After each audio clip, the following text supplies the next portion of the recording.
ரிஷபம் ராசிக்காரர்களுக்கு இந்த ஆகஸ்ட் மாதம் எப்படி இருக்கும் அப்படிங்கிறத பார்த்துடலாம். கணவன் மனைவி அந்யோன்யம் அதிகரிக்கும். தம்பதிகளுக்கு இடையே, அதாவது கணவன் ரிஷபம் ராசி அப்படின்னா மனைவியோட உடல் நலத்திலேயோ, இல்லை மனைவி ரிஷப ராசி அப்படின்னா கணவனின் உடல் நலம் மேம்படும். அதாவது இவங்களுக்கு ஏதாவது ஒரு உடல் நலத்தில் பிரச்சனை இருந்துச்சு அப்படின்னா அந்த உடல்நல பிரச்சனைகள் சரியாகும். திருமணம் நடக்கும். மறுமணத்திற்காக காத்திருப்பவர்களுக்கும் மறுமணம் கைகூடும். காதல் திருமணம் கைகூடும்.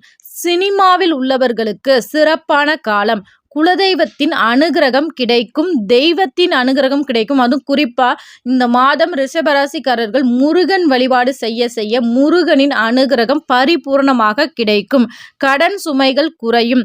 ஒரு சிலருக்கு கடன்கள் முழுமையாக அடையும் வாய்ப்பும் ஏற்படும். இந்த மாதம் உங்களுக்கு லோன்கள் மூலம் வீடு மன யோகம் ஏற்படும். ஃபுல் வீடியோ கீழே உள்ள ப்ளே பட்டனில் இருக்குது, கட்டாயம் பாருங்கள், பயனுள்ளதாக இருக்கும்.